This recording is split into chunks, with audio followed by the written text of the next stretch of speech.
Hey there, everybody. It's great to see y'all. For this session, we get to introduce 4 quantum startups that get to show us a little bit of what's going on in the quantum space. I want to introduce Brian. He works with AFC and Forcecom with IBM. And Brian, would you like to introduce the first startup? Yeah, absolutely. Let's get this started. Looks like we just came off a couple of minutes, went over on that last one. So let's get started. Let me give a warm welcome to Jonathan Josephson, the founder and CTO of Quantum Interface. So the mic is yours, Jonathan. Let's get started. All right. Hello, and thank you for this opportunity. And we approach quantum on a different side, on QC, quantum computing. The user interface to all this data has to change, and that's what we specialize in. Not only how are we going to handle all the information today, but how are we going to handle the information of tomorrow with quantum computing, and how much is going to affect us. So I'm going to show this. And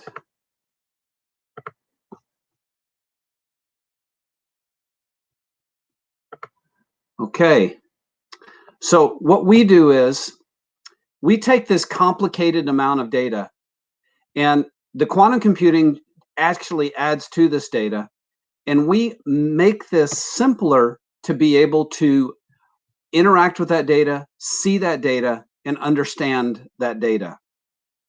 We built an entirely new UI. We won the Gartner Award for Best HDMI, HMI, and we use it right now with the DoD, with the Air Force, with multiple units. We also work in the biopharma world, and we work in the XR world, and we're considered leaders in those, and we build these flagship products for companies. The user interface technology is quite limited, but Gartner Group said that this will be, they believe, the interface for the next 50 or 75 years. So let me tell you a little bit about it.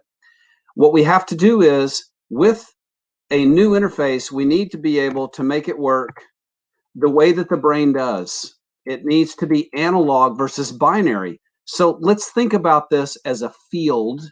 And in that field, there's a lot of information. That's what the quantum computing, the database world, that's what all this information is. Internet of Things, the military Internet of Things. It's a lot of information. It comes in the form of multi-layered layers, lists, and nodes of data. That's geometry in the environment that we put things in. And now it's spatially in 3D through VR and XR.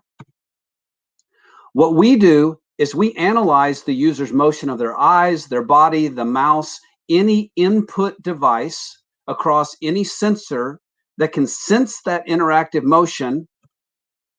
And then we create this vector-based approach where we dynamically are interacting with the objects. And you can see from this, the objects interact with us. The beauty of it is we're seeing multiple layers at once, not a single click, click, click, click. And we're able to see it in context. This allows us to understand a lot of information and to retain it better. We take this input, we make these objects smart, and these are intelligent now, and we put them inside a form factor, and we push these out as interactive points or nodes and interactive layers and interactive lists. And these are all dynamic. For instance, in this list, we don't see one thing and then a drop down, so it's file, folder, document. We get to see the file, the folder, and the document all at once. In this case, this is for the New York Metro Transit Authority, where we take huge amounts of data and we allow users to access their data in less than 2 seconds, rather than the average of over 30 seconds to a minute and a half to get to the same thing repetitively over and over again. So we want to reshape the way that we see data and interact with it to make it smart. We have global patents. We have over 50. And then we also have products that we built for the DoD. It's a current program called QIVX. It's where we take 360 videos and we put a digital layer on top of it. Instructors can add information and create lessons out of 360 videos, flat videos, almost any file format, and they can do it in minutes. Typically, a lesson takes 10 to 15 minutes, where instead of taking Premiere or another program that takes hours to be able to use.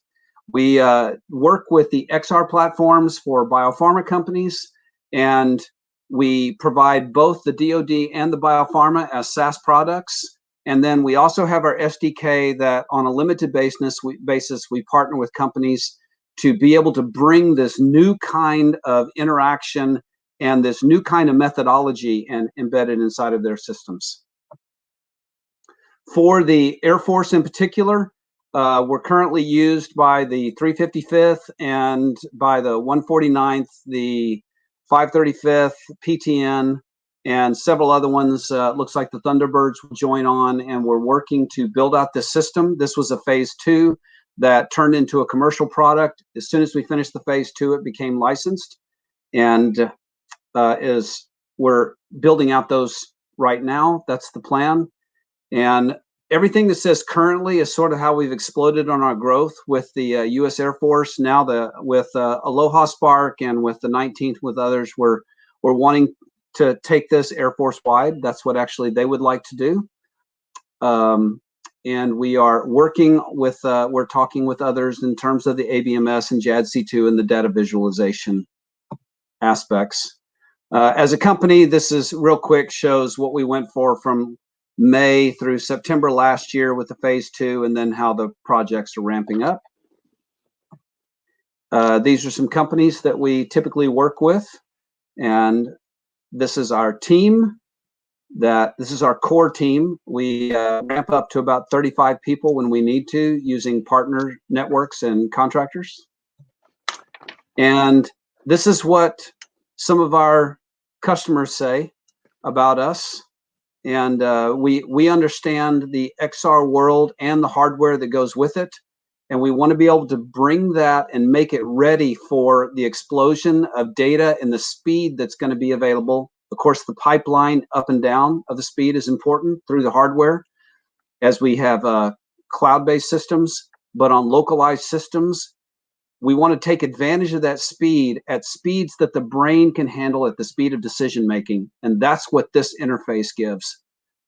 And thank you very much. Awesome. Thank you so much for that pitch, Jonathan. Very good.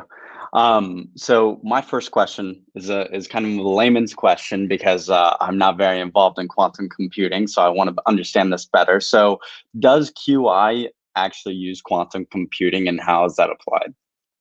We do not. Our system is not based on the kind of processing power that is being used behind the scenes. We're that front layer, that gateway between the human and the system and the hardware and the data. So the way that we interact with technology and the data is what we're changing.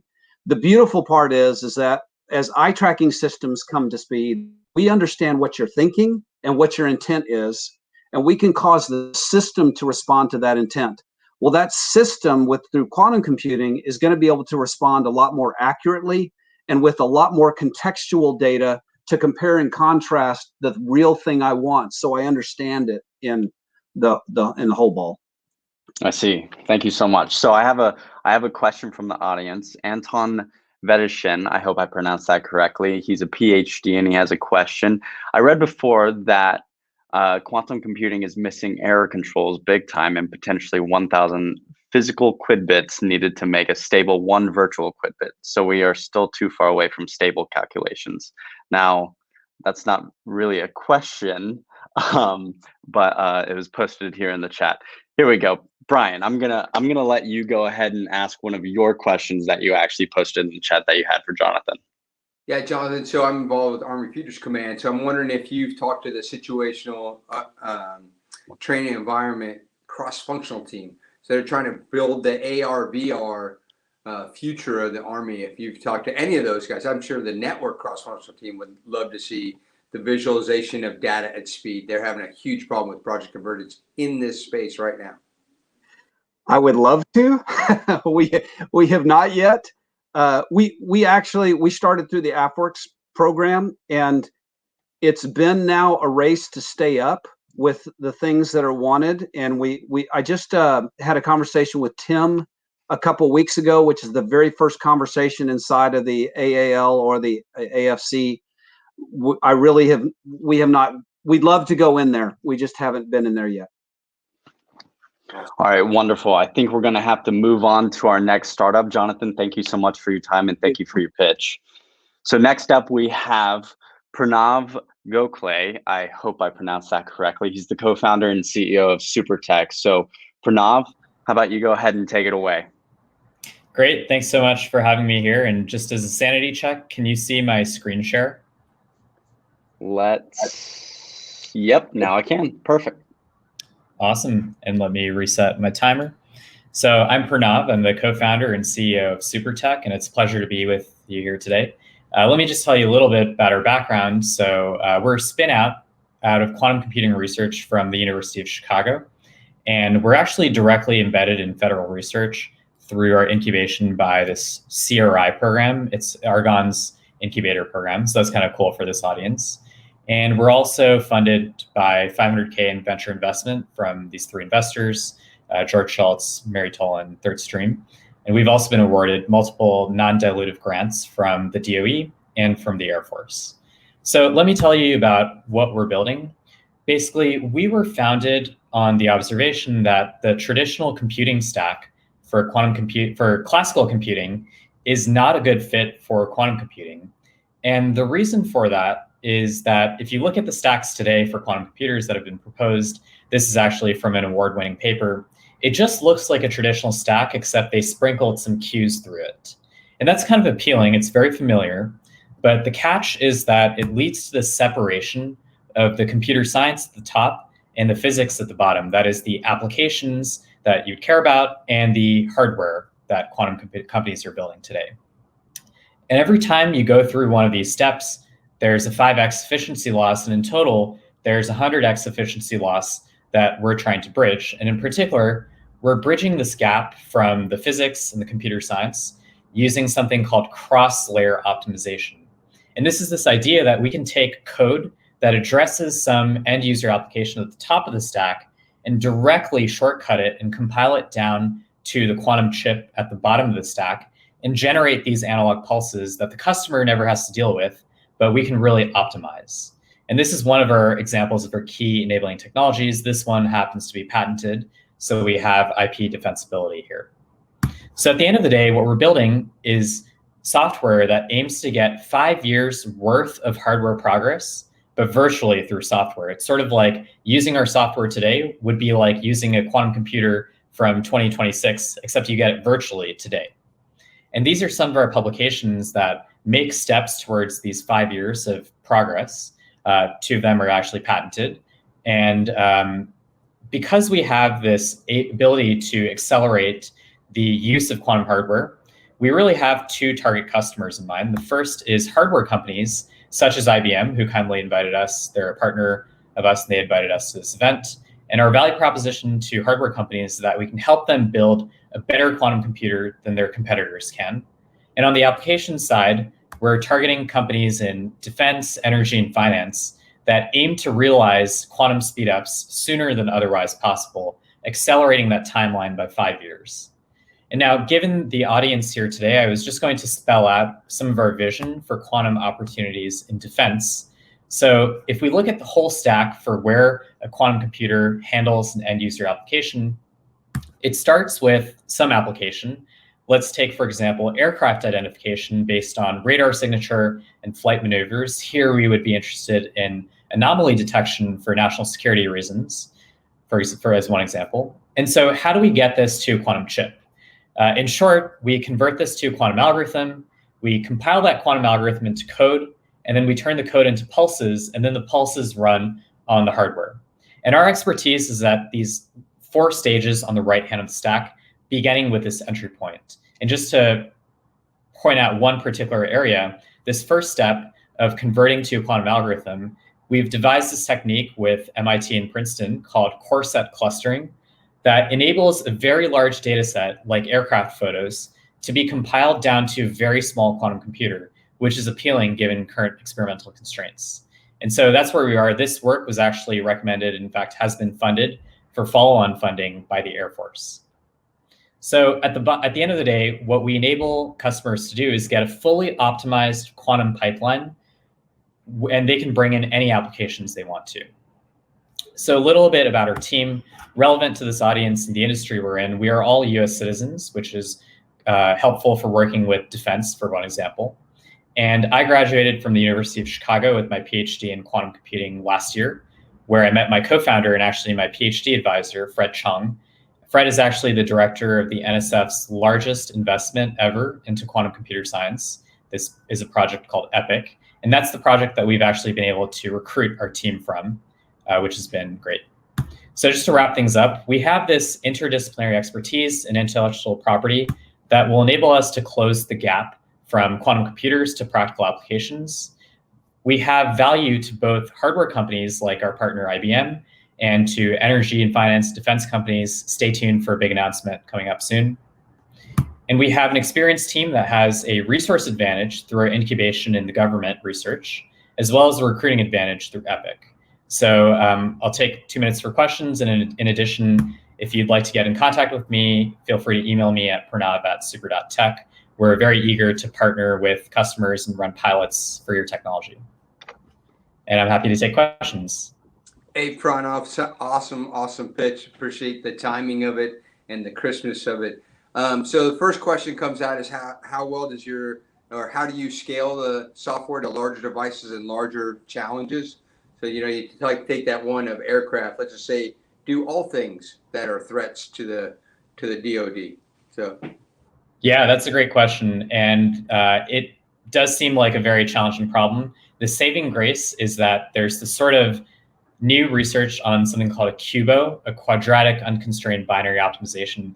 We don't really care what that is, let's say, for this pitch, but basically it's this language that enables any problem that we would care about, like aircraft identification or planning the scheduling of nurses in a hospital.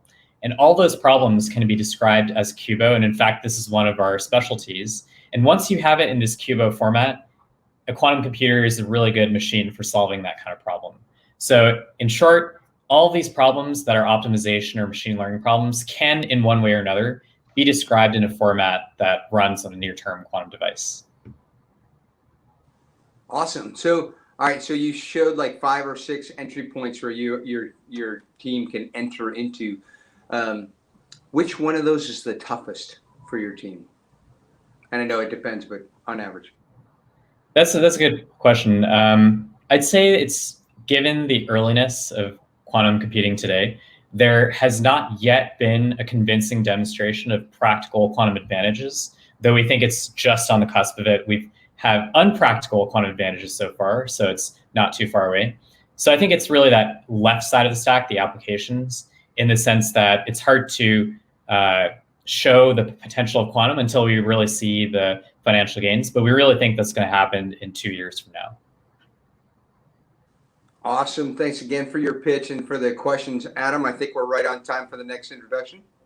Yeah, we are, and I can introduce him if you'd like. So for our third startup, we have Jim Ricotta. I want to make sure I'm pronouncing everyone's name correctly. He's the CEO and chairman of Aliru Quantum Technologies.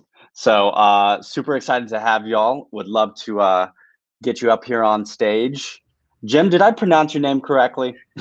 Close enough. Okay, perfect. But the company is Aliru. Aliru. And I'm sharing my screen. Okay, thank you. Take it away. This is Aliru, and we are building the first great networking company of the quantum era. There's a huge opportunity here. The quantum internet is coming. You've seen the announcements from the US DOE last summer, from China, from the European Union. So it's a strategic imperative for the major countries to build quantum communication systems, and there's billions of dollars that are being spent on this.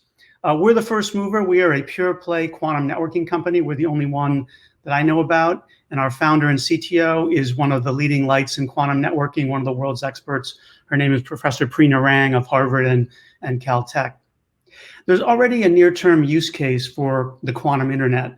It's not a build it and hope they come type of thing. And that is unhackable, secure communication. Sometimes we call it physics-based security because you're using quantum entanglement itself to make sure there's no eavesdropping or man-in-the-middle attack. You can think of this like a quantum virtual private network, if you will. And we are involved in active projects with different parts of the DoD, of the DOE, and different contractors and telecom companies who are trying to build these unhackable quantum networks.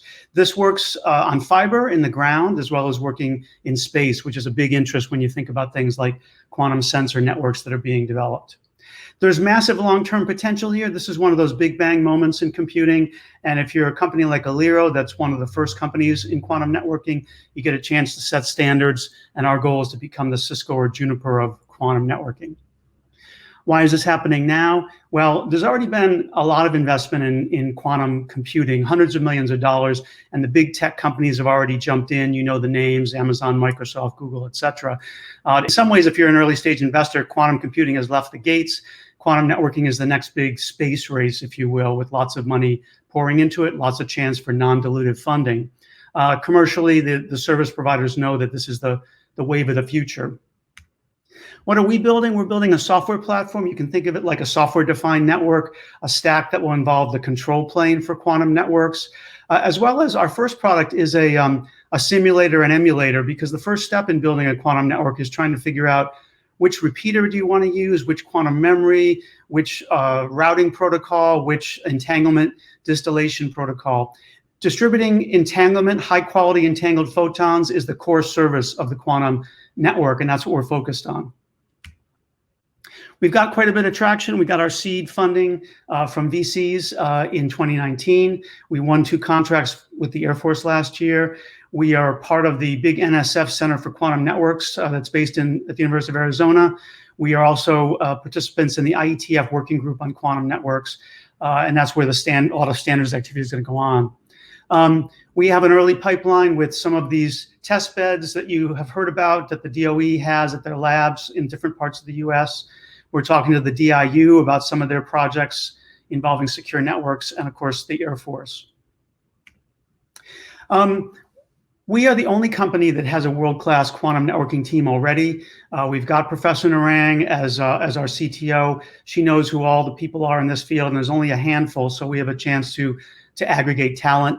I have experience leading startups, networking companies, and selling them to the big players. We're the first in the market. We've got to focus on that near-term use case of the highly secure quantum network, and then we'll build from there.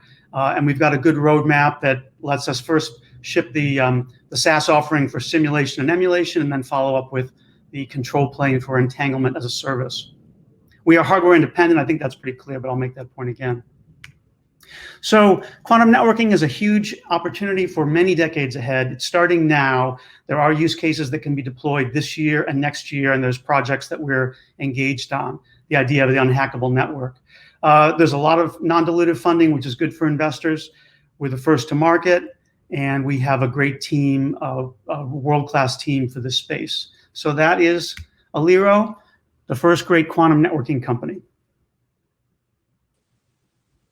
Well, thanks for that, Jim. That's awesome presentation, and thanks for rapidly getting through it. On the upfront, my question would be, are you getting cards and letters from Cybercom, NSA, R-Cyber, and those great organizations? We're engaged with AFRL. Are you speaking of Cybercom from the Air Force? Well, so there's an Air Force cyber, right? Yeah. But then there's the higher Nakasone Cybercom that runs, in parallel with the NSA. I see. We haven't had direct contact yet, but that would be I think they'd be very interested to hear what we're doing. No, back over to you, Adam. I think that'd be very interesting. Awesome. Jim, I think that that's really all the questions we got. But thank you so much for your time. I absolutely love the pitch. And have a great rest of your day. All right, thanks for having me on. Yeah, thanks, Jim. So I'm going to intro the last, but certainly not least, startup. We have Kevin Kane, co-founder and CEO of Ambit Incorporated. So Kevin, come on up on stage. Hey there, Kevin. How's your day going? You're muted right now. Great. How is everyone? Oh, we're doing great. Okay. Awesome. Go for it. All right. Absolutely. So consistent with some of the innovations that were just presented here today, we look at quantum computing being used for decryption on an accelerated timeline. So not at the end of the decade, but by the middle, when those may be rolling out through some best effort hybrid approaches that are classical mixed with quantum, sharing some of the processes. The thing is, the bottom line is that innovation in software for quantum computing is exponential or double exponential, and hardware might be steep linear. This means that those who wish to use quantum computing for bad things, like dumping New York Times Stock Exchange data on the internet every day consistently until the exchange halts indefinitely, is upon us this decade in the area of non-kinetic warfare. We believe the future of warfare is not F-35 fighters. It's largely non-kinetic. What is the purpose of bombing capitals when you can make them destitute and poor by dumping all their private data on the internet every day? Imagine if the Equifax hack happened every week instead of just once. And quantum computing, until we have a solution to defend against that, exposes us to massive downside or a halt to all financial institutions for our civilization. So that makes the post-quantum research extremely important.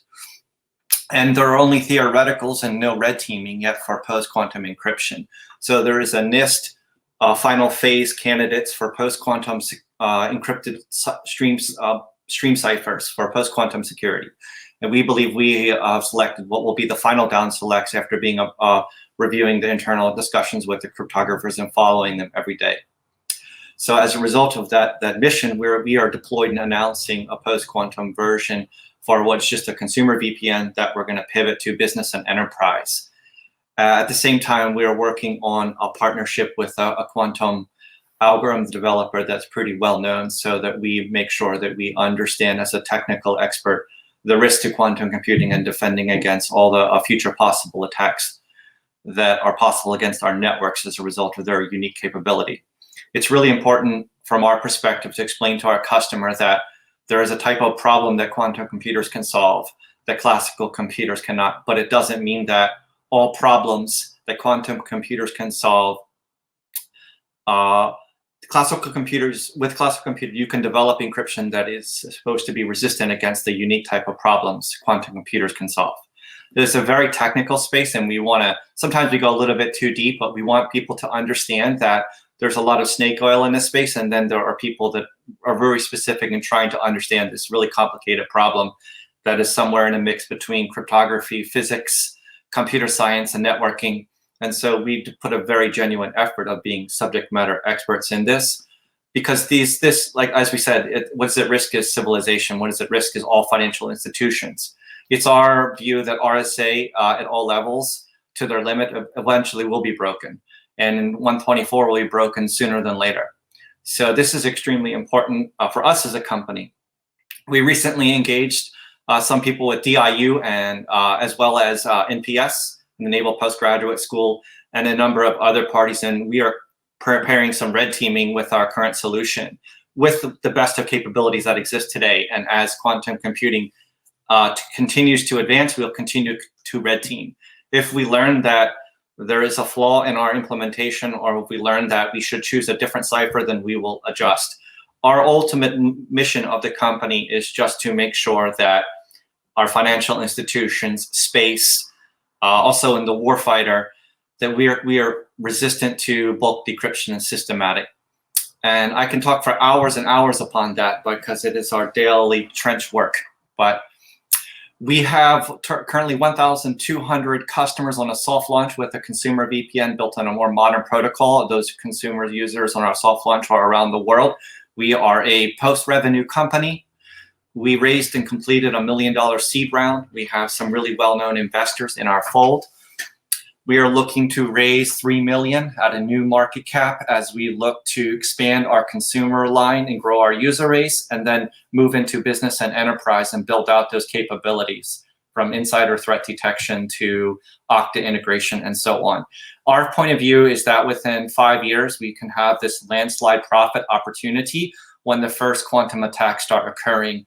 and people are not sure how in the world is it that their data is dumped on the internet every day, but they can't find any holes in their system.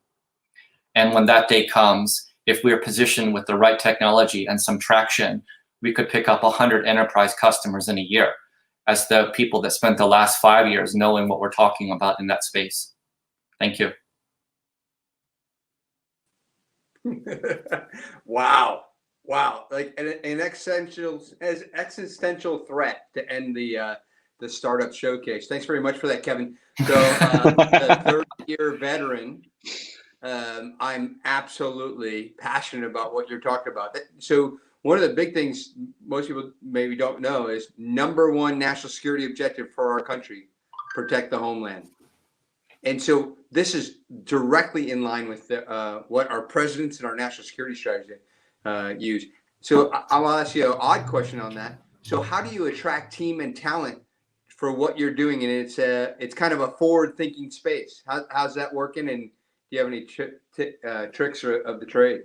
Sure, absolutely. I think young people want to work on this kind of stuff. So I recently gave a talk at the University of San Diego. I understand that they have partnered with some people. And so when I spoke to the class, I said simply, you have two choices with your life. Someone said, this is real talk. Do you want to go in the middle of the road and be relevant and do something? Or do you want to work on solving a problem 10 years later and be in the tail of the distribution? High risk, high reward, exciting? Or do you want to be safe and secure? You have to decide now who you are.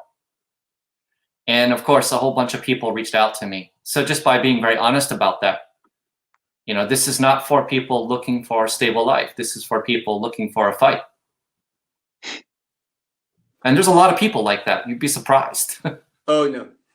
I have a top secret clearance, so there's a couple of times I've bumped into that already, and it doesn't sleep well at night. So another question from the crowd, from actually Jorge Manresa there at the Capital Factory. Have you been in discussions with DIU? I think you mentioned DIU about the fragility. I was just there. This network. Yeah. I was there 10 days ago on site, and I just finished drafting them an email right now. So I'm just getting in the door, just making the right connections, and at the same time, just recently tied up with some people at NPS, and we can talk offline about that and that progress. So there's a lot under the hood, and so some would be obviously on the fence and stuff, but a lot of work ahead of us. We are also in the area so we're in Trident Spectre, and so that's for obfuscated communications and contested congested networks. We have also a very different expertise. So we actually started this company 2 years ago, building. We wanted to build a decentralized chat application that obfuscated its routes and stuff like that, and we wanted to be able to have people communicate in authoritarian networks and be immune to DDoS attacks. So we like a Telegram that couldn't be shut down. And so we actually started building that, and we tested it desktops, and we started heading that way. And people would ask us, why are you doing that? And, well, we want to liberate authoritarian regimes, and we want to make it so that, there is no defense. And so we're serious about solving that problem, and we're not here to, raise money and be famous. We're here to watch walls crumble. And that was really the very hardcore mission of this company, and it still is. Well, thank you very much, Calvin. That is the best way to end this showcase. And I appreciate the seriousness of your talk, even though you could talk about it in bounds and scope. So back to you, Adam. I think we're back to yes. Yeah, I think that was a wonderful ending to this entire showcase, and I believe we're going to bring Patricia back on the stage. And everyone, thank you so much. I hope you enjoyed the presentations, and we'll talk to y'all soon.